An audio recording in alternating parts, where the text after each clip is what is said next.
My next guests are heading back to the US today to continue their fight for justice for their son Harry, whose death in August made headlines all across the world. 19-year-old Harry Dunn was killed in a road crash while out on his motorbike near his home in Northamptonshire. A US intelligence official's wife, Anna Sacoolas, is accused of driving on the wrong side of the road and hitting the teenager's motorbike. Anne controversially claimed diplomatic immunity and returned to America, leaving Harry's parents campaigning to bring her back to the UK. In October, they met Donald Trump at the White House, where they turned down the president's offer to set up a meeting with Sacoolas. Now the family are preparing for their first Christmas without Harry. Well, Harry's parents, Charlotte and Tim, are with me now. We know that you're heading back to the United States.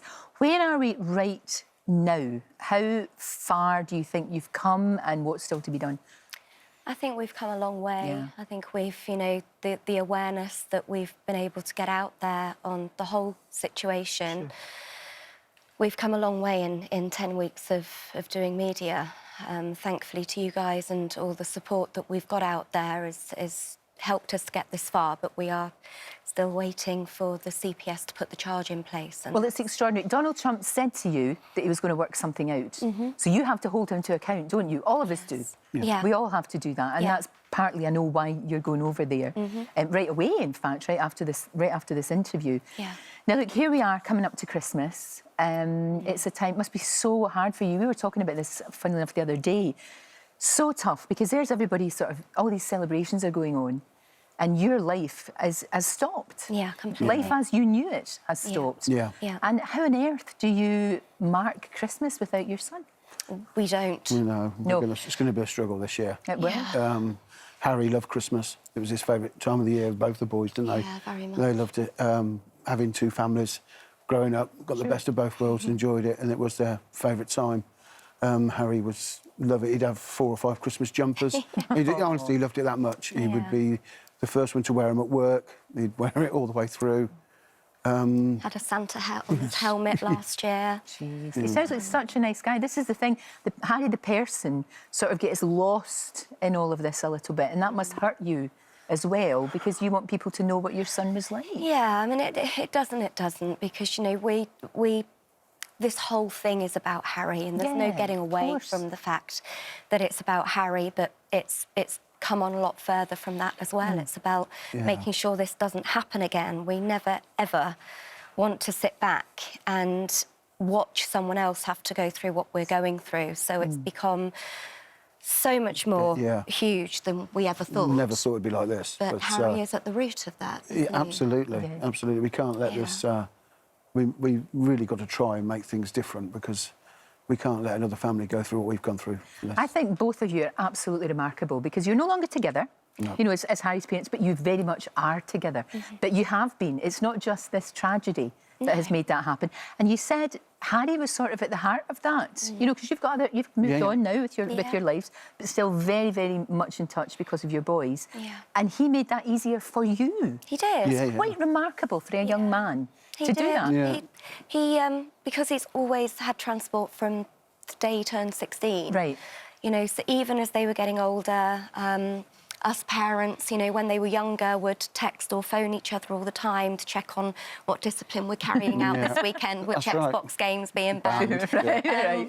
But obviously as they get older, that side of it diminishes a little bit. But with Harry being on 2 wheels from the age of 16, he would run around the whole family and in between the families and update us on things, and there would still be ongoing conversations that we'd then have to have between the 4 of us parents. That's amazing, It was almost like he was the glue, the keeping you all together. Oh, absolutely, Lorraine, he was. Absolutely remarkable. He was the middle guy, the pin that held it. He loved it, and not just with parents, but with grandparents. He would go to the grandparents' house on his own. A 16, 17-year-old lad would jump on his bike. I'm going to see Nan and Grandad today, And he would, and he was so special like that, wasn't he? He was, and he updated them on Niall, what was going on in his life, because Niall wasn't on 2 wheels. Sure. And Niall, it's his twin, of course. How's he doing? Pretty much like us. Doesn't know what each day is going to bring, doesn't know how he's going to get through each day. Yeah, he's struggling. Yeah, he's yeah, I don't really know how to describe it because he's 19, so he's a bit on shutdown. Doesn't know how to express to us what he's going through. We generally wait for him to ask us questions and ask us what's going on. And then he's very open to it. He's very susceptible to wanting to know where we're at, how things have moved forward.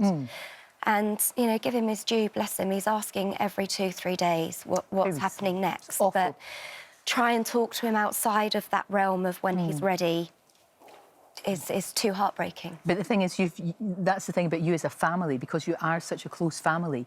He knows that he can talk to you when he's ready. He knows that he can do that. And, and you've been able to do that, which, again, is remarkable that you have. I don't know how this woman, who is now in America, lives with herself, actually. I don't know. Do you ever try to think about that? We try not to think too much about it because it really does pain us to think that she might be over there with her big Christmas tree up and doing all of her Christmas shopping for her 3 children. And we're not even able to step outside the door to do any Christmas shopping. No. Christmas this year is for the tiny ones of the family. Tim and Tracy have got a beautiful granddaughter who's 6 on Christmas Day. She's born so we've got a birthday more than for us. It's going to be... Right, because you've sort of got to do something for her, haven't you? That's really, really hard. We've got 2 nieces and a grandson, so we are doing it for them. So we've bought for them this year, all online, couldn't face going to shops. No, I completely understand that. Yeah, very, very difficult. Oh, guys, it's just awful. And you're going to America again. I mean, the thing about this is, you know that the world moves on, sadly. It does. But this story has touched so many people, not just here in the UK, but in America and all across the world. The sense of injustice people feel on your behalf, that you never got any justice for your son. Not yet. That's the thing. And you will never give up hope, and you will never give up. No.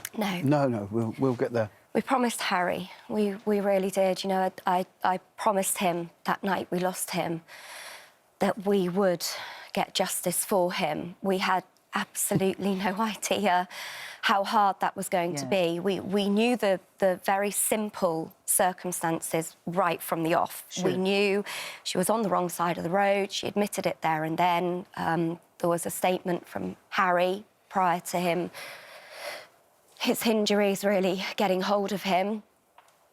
So we knew from the outset that it was a very, very simple RTC, a very simple road traffic collision.